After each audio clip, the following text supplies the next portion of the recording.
नाशिकमधील अनधिकृत सातपीर दर्गा हटवण्यात आलाय।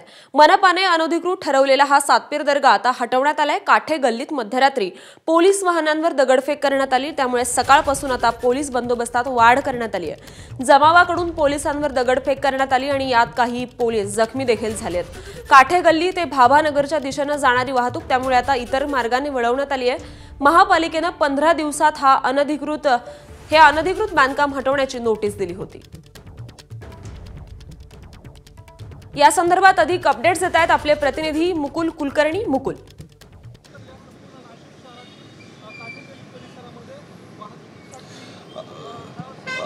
नाशिक महानगरपालिकेने जी मुदत दिलेली होती ती मुदत संपलेली होती। 15 तारखेपर्यंतची म्हणजे 15 दिवसाची मुदत ही देण्यात आलेली होती, त्यामुळे आज पहाटेपासूनच या कारवाईला सुरुवात झालेली आहे। खरं तर कारवाई ही सकाळी पहाटे 5:30 वाजेच्या सुमारास सुरू करण्यात आलेली होती, मात्र मध्यरात्रीच्या सुमारास धर्मगुरू आणि पोलीस प्रशासन त्याचबरोबर महानगरपालिका प्रशासन यांच्या माध्यमातून विधिवत पद्धतीने जे धार्मिक प्रक्रिया पार पाडायची होती ती झाली आणि त्यानंतर प्रत्यक्ष अतिक्रमण निर्मूलन मोहिमेला पहाटेपासून सुरुवात झालेली होती। तत्पूर्वी ज्यावेळेस जमावाला कळालं की अशा स्वरूपाची कारवाई होते, मध्यरात्रीच्या सुमारास जमाव इथे एकवटलेला होता। पोलिसांवर देखील दगडफेक झाली। आपण दृश्यांमध्ये देखील बघतोय की पोलीस कर्मचारी कशा पद्धतीने जखमी झालेले होते, कोणाच्या हाताला लागलेला आहे, कोणाच्या पायाला लागलेला आहे।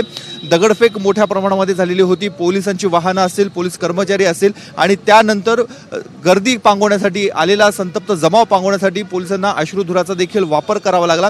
साधारणतः 1.5 ते 2 तास रात्री हे संपूर्ण मध्यरात्रीच्या सुमारास हे नाट्य रंगलेलं होतं आणि आता परिस्थिती पूर्णपणे शांतता अशी परिस्थिती आहे। तणाव जरी असला तरी शांतता आहे आणि आपण बघतोय की जे परिसर होता तो परिसर पूर्णपणे निर्मनुष्य करण्यात आलेला आहे। फक्त पोलीस कर्मचारी आणि प्रशासकीय अधिकारी कर्मचारी यांच्यासाठी ह्या जागेचा वापर केला जातोय। पुढील 3 ते 4 दिवस या मार्गावरची संपूर्णपणे वाहतूक ही बंद करण्यात आलेली आहे। जे अनधिकृत बांधकाम होतं ते 80 ते 90% काढण्यात आल्याची देखील माहिती सूत्रांच्या माध्यमातून मिळते आहे आणि आता जो उर्वरित मलबा आहे तो मलबा हटवण्याचं काम, जे तिथे लोखंडाचं काम करण्यात आलेलं होतं ते हटवण्याचं काम सध्या सुरू झालेलं आहे।